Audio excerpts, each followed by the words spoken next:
Olá, tudo bom? Meu nome é Thiago Nishida e eu resolvi fazer um vídeo falando sobre a anatomia da coluna vertebral. E na verdade é uma sequência de vídeos falando detalhadamente, passo a passo, como que é uma coluna e suas doenças. Provavelmente eu não sei qual é o seu nível de conhecimento, então se você for muito avançado, talvez você vá achar isso aqui muito simples. Porém, eu decidi contar partindo do princípio que você não sabe nada até o mais avançado. Assim eu consigo atingir todo mundo. Então, nesse primeiro vídeo eu vou falar sobre as vértebras. Então, vamos apresentar para você isso aqui. Deixa eu dar um passo para trás. É uma coluna vertebral. Aqui embaixo, nesses dois ossos grandões, são a bacia e depois temos o sacro, um monte de vértebra. E isso aqui é a base do crânio. Dá para ver? Isso aqui é a base do crânio. Imagina que daqui sai a cabeça da pessoa. Então, quando você olha uma coluna dessa, deixar ela bem retinha. Primeira coisa que você tem que sacar é qual é a posição que ela tá, né? Então aqui eu tô de frente para você, a coluna tá de frente para você. Se eu pegar uma pessoa, se eu pegar eu, tirar tudo que eu tenho aqui, pele, músculo, víscera, órgão, vai sobrar só isso. A hora que eu viro para lá, eu viro para lá também, minha coluna estaria assim, de costas, não vou virar de costas para vocês, mas seria isso aqui, e pro outro lado, isso aqui. Então vamos falar o que é essa coluna vertebral. Ela é formada por um monte de vértebras, depois eu falo quantas são, que elas têm basicamente o mesmo formato.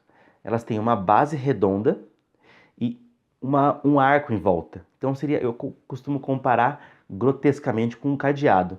É uma base, mais uma alça em volta. Dentro dessa alça, no caso das vértebras, passa uma coisa muito importante, que é o nosso sistema nervoso central, que é a nossa medula, e que é conectada ao cérebro, obviamente. E depois tem algumas outras. Cada vértebra tem uma característica, então isso aqui chama processo espinhoso. Deixa eu mostrar mais de perto. Vou pegar essa aqui, por exemplo. Deixa eu olhar no espelho. Pegar de baixo essa aqui. Processo espinhoso, o outro processo espinhoso, processo transverso e o processo espinhoso. Então, essa aqui é um tipo de vértebra. Então, imagina que é uma base, uma coisa redonda, com uma alça em volta, e ela tem a função de proteger a medula. Então, essa é a definição de sistema nervoso central.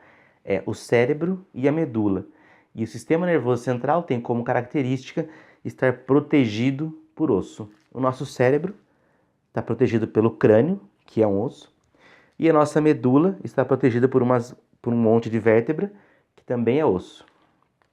Essa parte amarelinha que você está vendo aqui são os nervos.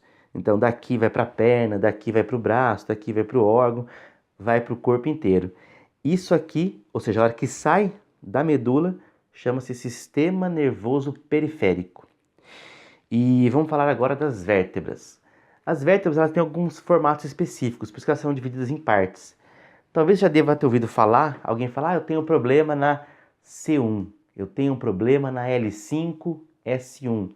E esse fica meio difícil você saber o que é isso, né? Então eu vou mostrar para você.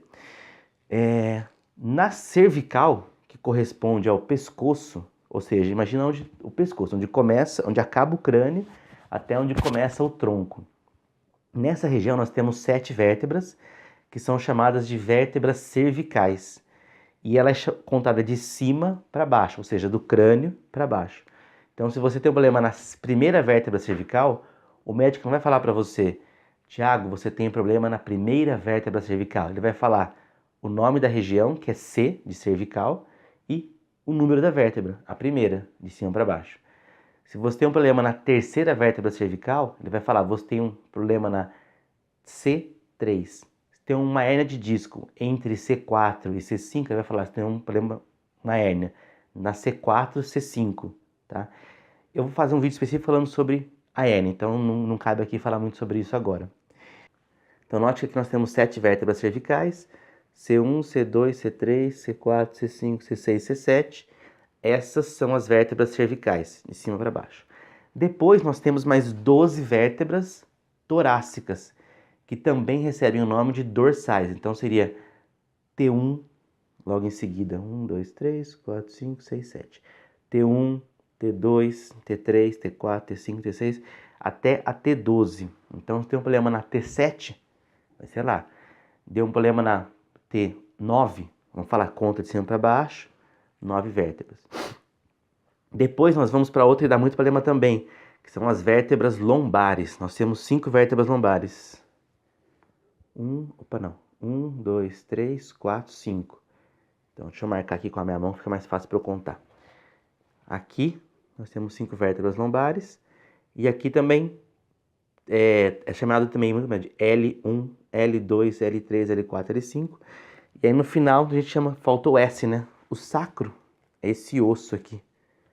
É um osso aqui, que é composto de algumas vértebras que foram fundidas. Essa é a teoria mais aceita. E no final, aqui não sei se dá pra ver o cóccix. Vai ter que dar pra ver, né?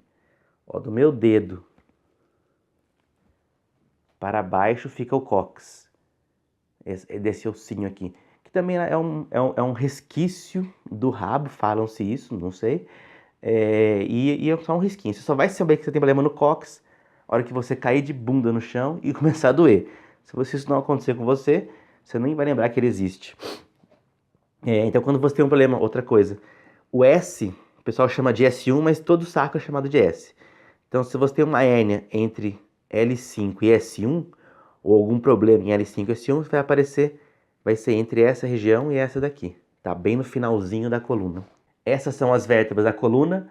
No meu próximo vídeo eu vou falar sobre as curvaturas fisiológicas. Um abraço e sucesso!